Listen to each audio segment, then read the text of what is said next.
Hey, what's going on, everyone? Thank you for tuning in and checking out my latest video. Now, today's video is going to be talking about Gennady Golovkin versus Daniel Jacobs taking place in Madison Square Garden. Fight that I'm quite excited for. Very good card overall. You got Roman Chocolatito Gonzalez fighting on this card. So this is going to be a great night of boxing, in my opinion. And let's get right into this middleweight showdown.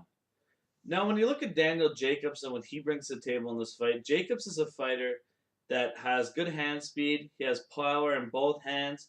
Also, he's a guy who'll give you some lateral movement. When you look at Jacobs as well, he's a guy who has made some improvements over the years in terms of he's less predictable as a fighter, in my opinion, now. He's improved his foot speed a bit. So those are just some improvements that I've noticed overall going back and watching some old Daniel Jacobs fights. Now, when you look at Gennady Golovkin as a fighter, this is a guy who has an outstanding chin, crazy amateur pedigree, a guy like Daniel Jacobs with power in both hands. Golovkin exceptional at cutting off the ring and applying smart pressure. He's a guy who has very good balance. Really could go on and on about the things that Gennady Golovkin brings to the table in this fight. He's a guy, outstanding jab as well. So this is going to be an interesting matchup. And when I look at both of these two guys' styles, it should be an exciting fight because Daniel Jacobs in previous fights has shown his knockout power and at times will engage his opponents. Gennady Golovkin, of course, is with his come forward style, cutting off the ring, is always attacking. He's really hunting people down, and that's something that's very exciting when you watch Gennady Golovkin as a fighter. Now, a lot of people are saying this is going to be Gennady Golovkin's toughest opponent. And there's a couple ways of looking at it. When you look at this fight, you could say that Daniel Jacobs may be the best puncher with the best hand speed that Gennady Golovkin has faced as an opponent.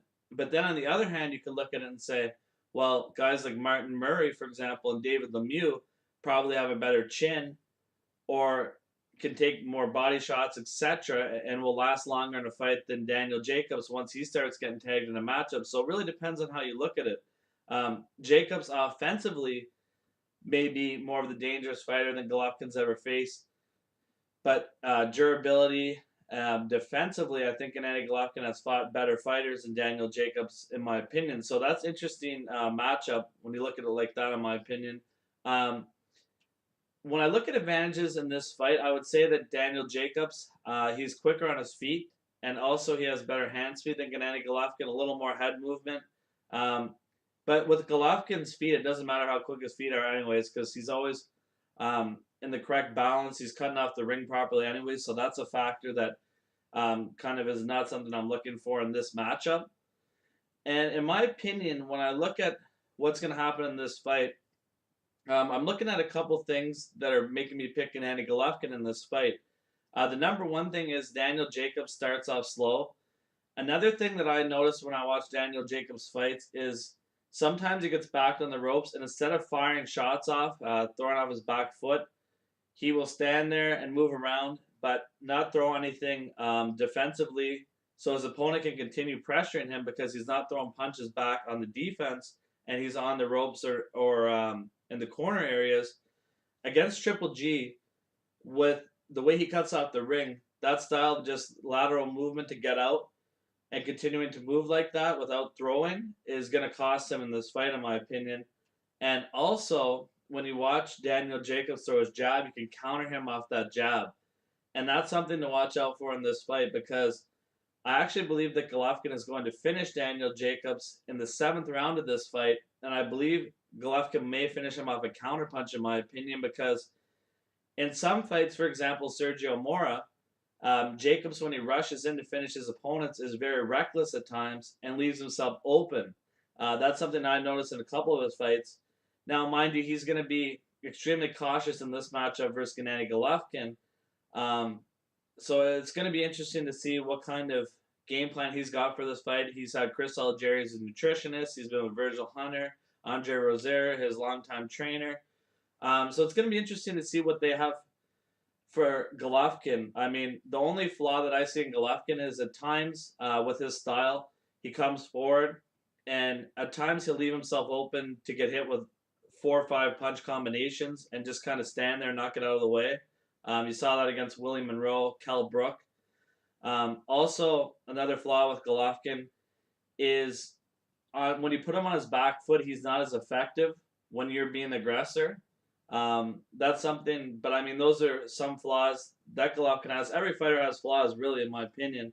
Um, but something to note in saying that is that Golovkin, when you watch him against power punchers, he really boxes better and is a lot more defensively responsible. So even though you've seen him hit in the Willie Monroe fight, you've seen him hit against Cal Brook, for example, a guy like David Lemieux, he was very worried about the threat of his power, and he boxed very smartly. He set up his jab brilliantly throughout the night, took very limited shots. And Lemieux's a tough guy because Lemieux's always coming forward.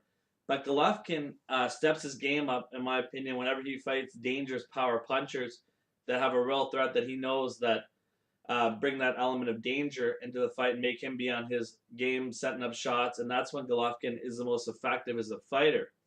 So, in my opinion, guys, I got Gennady Golovkin finishing this fight in the 7th round by TKO. Nonetheless, going to be interesting to see what Daniel Jacobs brings to the table, especially if he can get Golovkin in the center of the ring and keep him still on land. Punches, like you saw against when Golovkin fought Cal Brook and William Monroe, those examples. If he can land flurries of punches with the power that Daniel Jacobs possesses, you never know. This is the sport of boxing. Ultimately, though, I am giving Daniel Jacobs puncher's chance. I think that his chin will not hold up on Golovkin's pressure. And also defensively, he has some major flaws in my opinion. But let's see what happens in this fight, guys. This is a good step up in class for Gennady Golovkin. And Daniel Jacobs is a good fighter. I mean, in my opinion, he can beat a lot of the top middleweights in the division. You could argue he could beat every single one in the division other than Gennady Golovkin, really, when you look at the division, in my opinion. So let me know what you guys think on the fight, how you see this fight going down, who you guys got winning the matchup, and yeah, basically what method. So let me know what you guys think, and thanks a lot, guys, for tuning in once again and checking out my latest video. Thank you.